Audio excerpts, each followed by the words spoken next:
தமிழக அரசில் பல்வேறு பணியிடங்கள் காலியாக உள்ள நிலையில் வெறும் 3935 இடங்களுக்கு மட்டுமே குரூப் 4 தேர்வு அறிவிப்பு தற்பொழுது வெளியிடப்பட்டுள்ளது.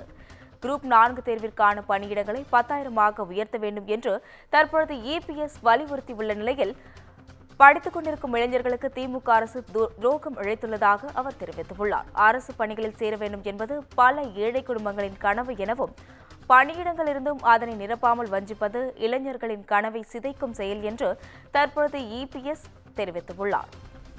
இதுகுறித்த கூடுதல் விவரங்களை தலைமை செய்தியாளர் சிவா வழங்க கேட்கலாம். வணக்கம் சிவா, உங்க விவரங்களை பதிவு செய்யலாம்.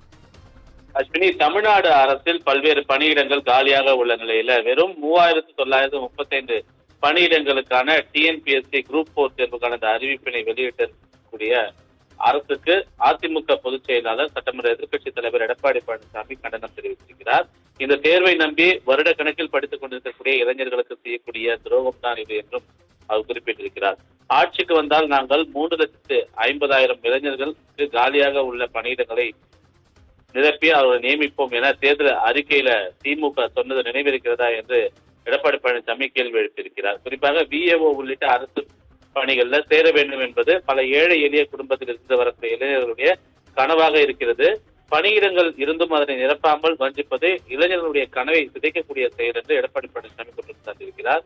கொடுத்த வாக்குறுதிக்கும் மாணவருடைய உழைப்புக்கும் கொஞ்சம் கூட மதிப்பளிக்காமல் அரசு என்பதனுடைய இலக்கணத்தையே மறந்து கார்ப்பரேட் கம்பெனி போல செயல்படக்கூடிய இந்த ஸ்டாலின் மாடல் திமுக அரசுக்கு தன்னுடைய கடுமையான கண்டனம் என்று குறிப்பிட்டிருக்கக்கூடிய எடப்பாடி பழனிசாமி உடனடியாக குரூப் 4 பணியிடங்களை 10,000 உயர்த்திட வேண்டும் என்று தமிழக அரசை வலியுறுத்தி ஒரு எக்ஸ் பதிவை எடப்பாடி பழனிசாமி மேற்கொண்டிருக்கிறார்.